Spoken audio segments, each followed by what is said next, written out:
Iftizar SPD NTB. Setiap agama memiliki kepercayaan tentang Tuhan, sebab pada hakikatnya agama adalah peraturan ketuhanan yang hidup, lahir, dan batin, baik di dunia maupun di akhirat. Itulah sebabnya setiap agama menjadikan ajaran atau ilmu ketuhanan dalam agamanya tersebut sebagai pelajar utama. Misalnya, ilmu tentang ketuhanan agama Kristen menjadi pelajaran utama dalam kehidupan beragama umat Kristen. Ilmu tentang ketuhanan agama Buddha menjadi pelajaran utama bagi umat Buddha.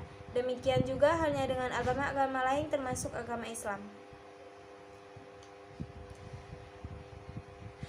Islam adalah nama agama yang dibawa oleh Nabi Muhammad SAW.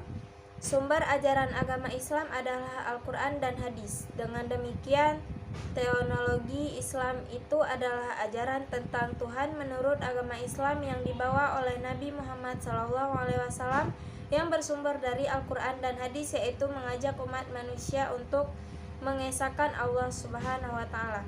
Tauhid berasal dari kata ahad dan wahid, yang keduanya merupakan nama Allah Subhanahu wa Ta'ala yang menunjukkan keesaannya, seperti terdapat dalam ayat-ayat Al-Quran, yaitu surah Al-Ikhlas ayat 1, surah Al-Baqarah ayat 163, surah An-Nahl ayat 51. Dengan demikian, secara bahasa, ilmu tauhid adalah ilmu yang membahas tentang Allah Subhanahu wa Ta'ala yang Maha Esa. Tentang definisi ilmu tauhid, para ahli telah banyak mengemukakan pendapat antara lain sebagai berikut. Menurut Syekh Muhammad Abdul mengemukakan bahwa ilmu tauhid adalah suatu ilmu yang membahas tentang wujud Allah, tentang sifat-sifat yang wajib disifatkan kepadanya, juga membahas tentang rasul-rasulnya, meyakinkan kerasulan mereka. Husain Affandi Al-Jiz mengemukakan bahwa ilmu tauhid adalah suatu ilmu yang membahas tentang hal-hal yang menetapkan akidah agama dengan dalil-dalil yang meyakinkan. Ilmu Kaldum mengemukakan bahwa ilmu tauhid berisi alasan-alasan dari akidah keimanan dengan dalil-dalil akliyah dan alasan-alasan yang merupakan penolakan terhadap golongan bid'ah yang menurut Syekh Muhammad bin Abdul Wahab rahimahullah di dalam kajiannya mengenai tauhid, bahwa tauhid itu mencakup banyak hal, namun pimpinannya ada 5, yaitu iblis atau syaitan, penguasa yang zalim, orang yang memutuskan perkara dengan aturan selain apa yang Allah telah turunkan, orang yang mengetahui perkara yang gaib selain Allah, orang yang dibadati selain Allah dan dia rela dengan peribadatan itu. Orang tidak dikatakan beriman kepada Allah sehingga dia kufur kepada takhud, sebab kufur kepada takhud adalah separuh dari kalimat tauhid. Dan ingkar kepada takhud harus mencakup segala jenis takhud, bukan sebagian saja. Bila seorang muslim beriman kepada Allah seraya mengingkar segala bentuk takhud yang ada, niscaya sempurnalah imannya. Ia disebut seorang muwahhid, atau yang disebut dengan ahli tauhid sejati. Bersyukur merupakan sifat terpuji yang dimiliki oleh para rasul, yaitu bersyukur dalam keadaan lapang dan juga dalam keadaan sempit. Jangan sampai kita seperti manusia yang disebutkan Allah dalam firman-Nya ini. Adapun manusia, apabila Rabb-nya mengujinya lalu dia dimuliakannya dan diberinya kesenangan, maka dia akan berkata, Rabbku telah memuliakanku. Adapun bila Rabb-nya mengujinya lalu membatasi rezekinya, maka dia berkata, Rabbku menghinaku.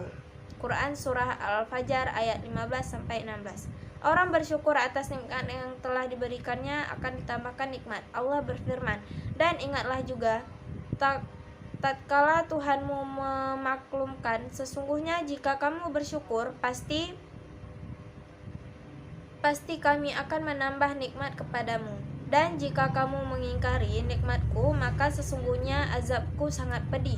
Quran Surah Ibrahim ayat 7. Dan itulah orang yang diberi petunjuk oleh Al-Quran banyak menjelaskan tentang fenomena alam semesta dan ciptaannya yang bisa dilihat dengan mata kepala, seperti kejadian siang dan malam, matahari, bulan, dan planet-planet. Meskipun demikian, informasi tentang penciptaan alam semesta dalam Al-Quran tidak tersusun secara sistematis, seperti yang dikenal dalam buku ilmiah. Masalah ini tidak terhimpun pada satu kesatuan, tetapi diungkapkan dalam berbagai ayat yang tergelar dalam beberapa surah Al-Quran. Dalam Al-Quran disebutkan bahwa Allah menciptakan alam semesta tidak hanya menggunakan kata khalqalah, tetapi juga menggunakan kata-kata lain seperti ja'ala, bada'a, fathara, sana'a, amara, nasya'a, dan bada'a, yang artinya lahirnya sama tetapi maksudnya berbeda. Untuk memaparkan dan membahas ayat-ayat tentang alam semesta dalam makalah ini, penulis menggunakan metode tafsir. Sebagai lazimnya suatu kajian yang menggunakan metode tafsir maudhu, makalah ini menggunakan beberapa langkah atau ketentuan yang harus diikuti. Di antara langkah yang paling penting adalah mengidentifikasi ayat-ayat dalam Al-Quran yang terkait dengan persoalan alam semesta. Selain semua ayat yang berkaitan dengan alam semesta dikumpulkan, maka langkah selanjutnya adalah mencari hadis-hadis yang menjelaskan tentang persoalan tersebut. Lalu dilihat munasabah antara satu ayat dengan ayat yang lain. Di antara ayat-ayat Al-Quran yang berbicara tentang proses penciptaan alam semesta ini adalah sebagai berikut. Quran Surah Al-Hud ayat 11-7. Dan dialah yang menciptakan langit dan bumi dalam 6 masa, dan adalah singgahan kedua dahulu adalah suatu yang padu. Quran Surah Fussilat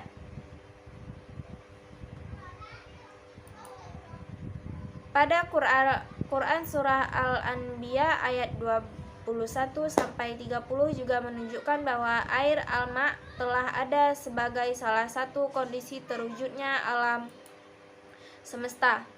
Pertama, sebelum dijadikan langit dan bumi, hanya terdapat zarah-zarah yang menyerupai kabut dan air yang menjadi unsur pokok terjadinya alam ini. Kedua, langit dan bumi mulailah adalah suatu paduan, kemudian Allah memisahkannya. Lalu Allah menjadikan udara di antara keduanya yang menghilangkan panas bumi agar manusia dapat hidup di atasnya. Tauhid merupakan landasan Islam yang paling penting. Seseorang yang benar tauhidnya, maka dia akan mendapatkan keselamatan di dunia dan akhirat. Tauhid yang tidak benar akan menjatuhkan seseorang ke dalam kesyirikan. Kesyirikan merupakan dosa yang akan membawa kecelakaan di dunia serta kekekalan di dalam azab neraka. Allah Subhanahu wa Ta'ala berfirman dalam Al-Quran Surah An-Nisa ayat 48, sesungguhnya Allah tidak akan mengampuni dosa syirik dan mengampuni yang lebih ringan daripada itu bagi orang-orang yang Allah kehendaki. Al-Quran Terjemahan Tafsiriyah 2013 ayat 101.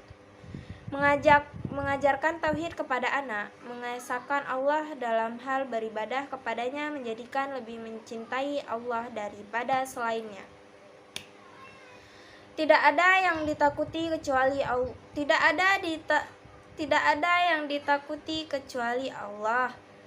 Maksudnya adalah kita mengesahkan Allah dalam segala macam ibadah yang kita lakukan, seperti sholat, doa, nazar, menyembelih, tawakal, taubah, harap, cinta, takut, dan berbagai macam ibadah lainnya, di mana kita harus memaksudkan tujuan dari semua ibadah itu hanya kepada Tauhid merupakan hal yang penting urgen dalam agama Islam, di mana tauhid mengambil peranan penting dalam membentuk pribadi-pribadi yang tangguh, selain juga sebagai inti atau akur daripada akidah Islamiyah.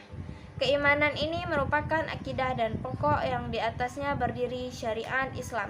Kemudian dari pokok itu keluarlah cabang-cabangnya. 1. Tauhid ialah mengesahkan Allah dan mengakui keberadaannya serta kuat kepercayaannya bahwa Allah itu hanya satu, tidak ada yang lain. mempercayai salah satu di antaranya, maka kita tidak bisa disebut sebagai seorang yang syirik, bahkan keluar dari Islam. Jadi 3 jenis tauhid di atas wajib diketahui oleh setiap muslim, dan segala ubudiyah kita kepada Allah wajib dengan ketiga tauhid itu semua.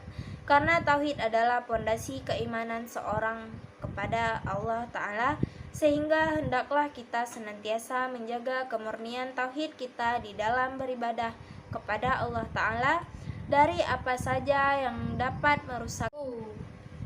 Berikut ciri penerapan iman kepada malaikat Allah: gemar sholat berjamaah, gemar beramal seperti menyantuni anak yatim, gemar menuntut ilmu, gemar membaca Al-Quran, iman kepada para nabi dan rasul Allah Subhanahu wa Ta'ala. Maksudnya ialah mengakui bahwa mereka adalah orang-orang yang dipilih dan diutus oleh Allah Subhanahu wa Ta'ala untuk menyampaikan risalahnya. Mereka adalah orang-orang yang jujur dalam menyampaikan segala keterangan yang diterima dari Allah Subhanahu wa Ta'ala. Mereka juga diberi mukjizat yang mengukuhnya kebenarannya, menyampaikan semua ajaran yang diterimanya, menjelaskan kepada orang-orang mukhalaf tentang sesuatu yang diperintah kepada mereka untuk disampaikannya. Keteguhan hati yang tak pernah goyah dan mempunyai ketabahan yang luar biasa, kesabaran yang tak ada batasnya. Nabi Nuh alaihissalam, Nabi Ibrahim alaihissalam, Nabi Muhammad alaihissalam, Nabi Isa alaihissalam, Nabi Muhammad alaihissalam.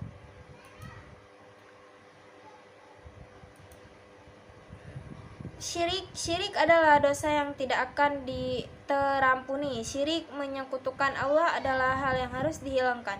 Paham? Ini sudah ada sejak zaman Nabi Muhammad SAW, yaitu yang terjadi pada paman Nabi Abu Thalib. Dalam Islam selalu mengajarkan tentang keimanan. Iman dan Islam berarti percaya secara sungguh-sungguh kepada Allah, malaikat-malaikatnya, kitab-kitabnya, rasul-rasulnya, dan hari akhir, serta ketentuan dan takdir darinya. Nabi SAW diutus Allah untuk mengajari kita tentang tauhid, yaitu agar kita menyembah Allah dan tidak menyekutukannya dengan yang lain. Syahadat artinya mengakui tidak ada Tuhan yang wajib disembah melainkan Allah, dan mengakui bahwa Nabi Muhammad SAW adalah utusan Allah. Syahadat menempati urutan pertama dalam rukun iman. Yang membatalkan syahadat adalah kufur, syirik, dan munafik. Sekian dari saya. Assalamualaikum warahmatullahi wabarakatuh.